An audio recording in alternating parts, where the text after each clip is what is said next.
공봉숙 차장님, 잠깐 마이크 앞으로 좀 나와 주시겠습니까? 도이치모터스 주가 조작 사건 레드팀 회의에 참석하셨습니까? 네, 참석했습니다. 회의 시간이 몇 시간 걸렸습니까? 4시간 정도 걸렸습니다. 수사 기록 읽어봤습니까? 수사 기록은 못 읽어봤습니다. 수사 기록도 안 읽고 그 중요한 대한민국의 정권의 운명을 좌우하는 사건에 그 레드팀들이 다 참석을 하신 거겠죠? 상세하게 브리핑을 듣고 그러니까 수사검사의 브리핑을 듣고 판단한 거 아닙니까? 질문과 대답을 했습니다. 그러니까 그 당연히 그렇게 했겠죠. 네네. 그것은 우리 공 차장님의 잘못이 아니고 다 그렇게 하는 거겠죠. 화면 한번 좀 띄워주시겠습니까? 핵심은 저 앞쪽에 있는 거, 네, 됐습니다. 네, 그겁니다. 핵심은 공모관계, 주가 조작 사실을 알았냐 몰랐냐의 문제인데 저 내용을 봐보십시오. 김건희 여사 관련된 질문을 참고인이 얘기하는 겁니다. 주식 매수해서 주가를 올리려고 했던 것으로 보이는데 어떤가? 김건희 여사라고 저는 읽겠습니다. 김건희 여사가 저에게 전화를 해서 주가가 떨어지니까 사자고 했던 거라든가 주가가 떨어지는 것을 방어하려고 했던 거 아니냐라고 물으니까 돈 액수까지 저렇게 상의해가면서 결정했다는 내용이 나오죠. 그 다음 화면 좀 보여주십시오. 저 진술조서 내용이 맞다는 것은 양자 간의 저 카톡 내용을 보면 나옵니다. 저것에 따라서 저 진술조서가 작성됐다고 봐야겠죠. 저기 보면은 분명히 저 주가 떨어지는 걸 방지하려고 더 비싼 가격에 사고 상의했던 내용이 나오지 않습니까? 다음 화면 좀 봐주십시오. 이건 아까 김용민 의원님께서 말씀한 것 같은데 저 주포라는 사람이 김건희 여사만 빠지고 우리만 붙잡혀가는 상황, 걱정하는 편지가 나오는데 이런 내용들에 대해서는 어떻게 회의 시간에 고민을 좀 해봤습니까? 못 봤습니까? 네, 다 토론 과정에 나온 이야기고 저걸 보고서도 그 공모관계가 없었고 주가 조작을 몰랐다고 판단을 했습니까?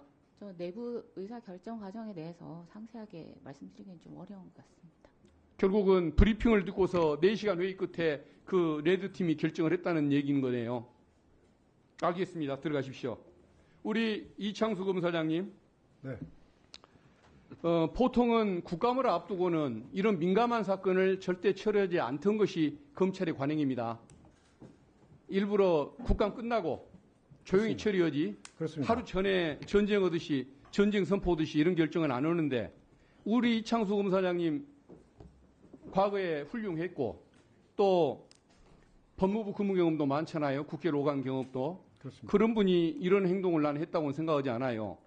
이거 결국은 법무부와 대통령실과 상의를 해서 날짜까지 다 결정했던 것 아닙니까? 전혀 그렇지 않습니다. 연락 주고받은 적도 없습니까? 전혀 그렇지 않습니다. 그래요? 예. 근데도 이런 결정을 한단 말입니까? 저는 알겠습니다. 예, 자, 국감 전에 처리하고 이 자리에서 근데 그 많은 허구한 날, 그 많은 날 두고 굳이 어디입니까?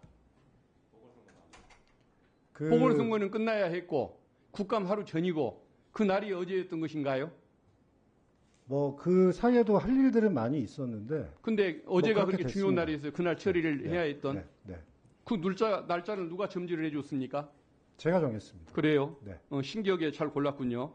자, 제가 통상적으로는 알겠습니다. 선거 우리 날은 잘 안 나가는 하니까요. 우리 검찰 간부들, 인사 혜택을 받고 있는 사람들, 그리고 일부 특수검사들, 여기를 이제 보통 정치검사들이라고 좀 많이 부르고 있는데 그 정치검사들의 행태, 비난의 정도가 높습니다. 요약하자면 야당 대표나 전직 대통령 가족을 상대로는 탈탈 턴다. 그리고 김건희 여사를 앞두고는 그 앞에서는 덜덜 떤다. 이런 표현을 써요.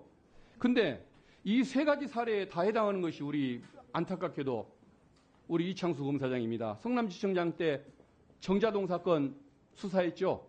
그렇습니다. 성남시청 공무원들 부를 때 수사관들이 나가서 출입 기록도 안 남기고 그리고 비밀리에 데리고 들어가서 자백을 그렇게 설득을 하고 했다고 하는데 그 수사 과정, 소환 과정도 비밀리 했던 것 알고 있습니까? 그런 사실은 그것은 제가 제보를 받아서 공무원 쪽 알고 얘기를 들어서 알고 있어요. 요즘에 그러면은 그렇게 지청장이 모르게 왜 밑에서 그런 일까지 했을까요? 요즘에 그렇게 수사할 수가 그게 없습니다. 지금 성남에 의해서 이제 수사가 또 착수된다는 거죠. 이제 앞으로 4년째 하겠다는 얘기인 것 같아요. 그다음에 문재인 대통령 전 가족 전주지검장 있으면서 그 사건 수사했죠. 그렇습니다. 지금 또 여러 가지 수사를 다 하고 있더군요. 그리고 이제는 앞에는 그 두 가지는 탈탈 터는 수사의 전형이고 이제는 김건희 여사까지 명품백 사건은 전임 검찰총장 모르게 불러서 조사를 패싱하는 조사까지 했고 그 이제는 수사지휘권이 국감을 배제돼 있어서 앞두고서 이렇게 죄송합니다. 한동훈 전 법무부 장관까지도 의문을 품는 무혐의 결정을 이렇게 내렸어요. 이런 일을 했습니다. 이건 내가 보기에는 검찰의 문을 닫을 수도 있는 사건입니다. 이것 때문에. 검찰이 문을 닫는다고 한다면 우리 이창수 검사장이 거기에 끼치는 공적이 매우 큰 것이라고 보여지는데 일선의 검사들, 후배들, 수사관들, 실무관들한테 미안한 생각 안 듭니까? 그런 우려에서 저에게 많은 분들이 이 사건을 기소하는 게 너한테 훨씬 좋다라는 말씀들을 많이 하셨습니다. 근데 심지어 못했던 이유는 뭐 대통령에 그런데 대한 은혜가 깁니까? 아닙니다. 결국은 검사는 기록을 보고 증거와 법리에 따라 판단할 수밖에 없고 제가 수사팀과 계속 회의를 한 아까 결과 내가 보여줬던 화면을 보고도 그런 얘기가 나옵니까? 지금 보여주신 거는 그 신한 저게 알았다는 증거인데 전혀 그렇지 않습니다. 저걸 무시를 해요? 저 부분은 증거로 부족합니다. 부족해요? 지금 어떻게 김건희 여사에 대한 증거 판단법만 그렇게 다릅니까? 아니요. 신한투자증권의 저 직원의 녹취는 저 부분은 그 김건희 여사가 직접 주식 투자한 부분입니다. 아니 저 카톡까지 있잖아요. 지금 기소된 부분은 말씀 나오는 저렇게 그러니까 논의를 했던 사안인데 저거는 증권 저것을 어떻게 지점장 모르는 관계일 수가 있다고 주장하냐 이 말이죠. 증권 지점장하고 알겠습니다. 상의하면서 하는 겁니다. 자, 저거는. 질문하겠습니다. 그러면서도 일선의 후배들 조직을 그렇게 공경에 처하고서도 계속 공직에 남아 있을 생각을 가지고 있습니까? 그래서 저는 여하튼 지금 이런 여러 가지 그 안 좋은 상황에서 제가 이 사건을 결국은 증거와 법리에 따라서 처리를 했는데 제가 아무리 정치적으로 어떤 요구를 받는다고 해서 그렇다고 해서 그거를 기소한다거나 알겠습니다. 처리를 미룬다거나 이게 네. 더 정치검사라고 생각했습니다. 한 가지 공개하고 싶은 사항이 하나가 더 있어요. 네, 말씀하십시오. 이것은 내가 보기에는 자무자파란 말 알죠? 자기 무덤 자기가 판단 말이죠. 그러면은 혼자 묻혀도 될 일인데 같이 순장당할 사람이 필요해서 저 죄 없는 후배들을 끌고 와서 레드팀 만들어서 토론에 참여시켜가지고 같은 죄인을 만듭니까? 나중에 저 참모들은 어떻게 합니까? 후배들은. 제가 책임을 나누려는 생각은 전혀 없습니다. 같이 순장당하게 생겼는데 그 말을 해요? 모든 것은 제 책임하에 진행된 일이고요.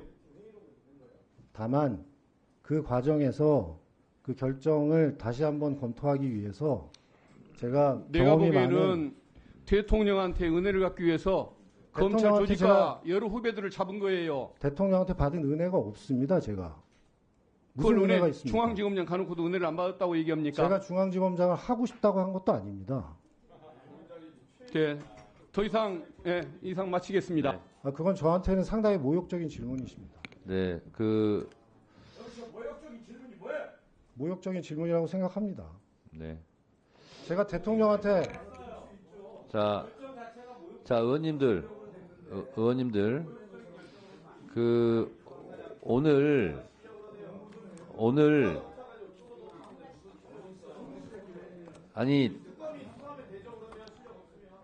좀 조용히 좀 해주시고요.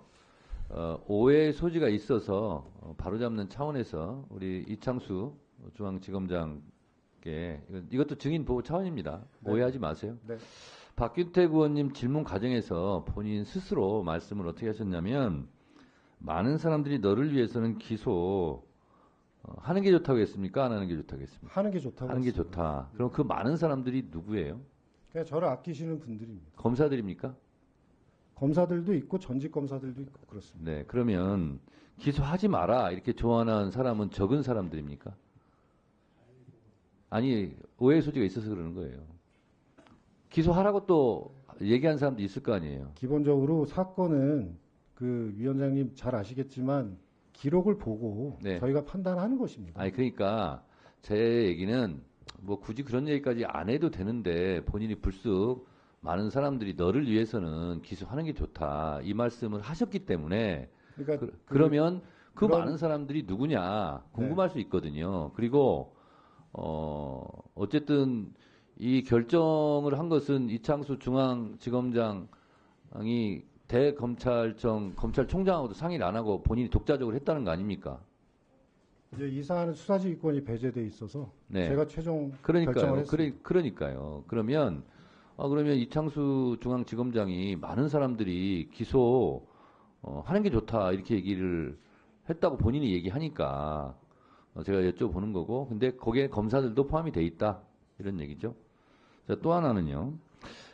레드 팀은 그 부분은 이제 소위 아니, 얘기하는 정무적인 판단을 얘기하는 것인데 네, 알겠습니다. 저는 그 주장에는 동의할 수 없습니다. 알겠습니다. 하여튼 검사들도 기소하는 게 좋다 이렇게 의견을 냈다는 거 아니겠어요? 알았고요.